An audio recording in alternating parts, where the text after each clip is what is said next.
Okay, so we've gone all the way around. I also stitched over the top of the previous row of stitching on the pincushion section, but leaving just enough to get my finger in there so that I can fill it with the walnut seed crushed shells.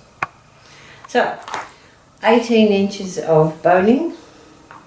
Now you need to thread this through the way it wants to curl, so don't try and thread it against itself. You want to thread it the way it's curling, and there's enough in so this will slightly overlap.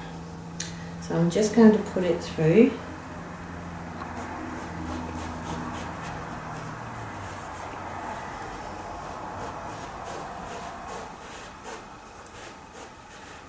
Dun, dun, dun. Nearly. Get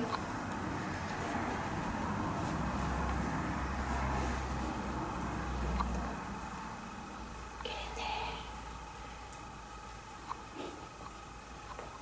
Nearly said. Slippery little sucker. I did. There's an ad on TV here and with kids, and that's what they used to say.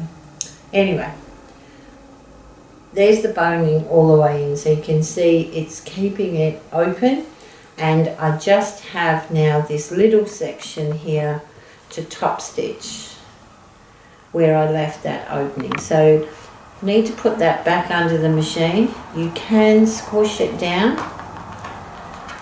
so that you can just stitch that last little bit. So I'll do that, and then we'll come back and talk to you about filling the pincushion.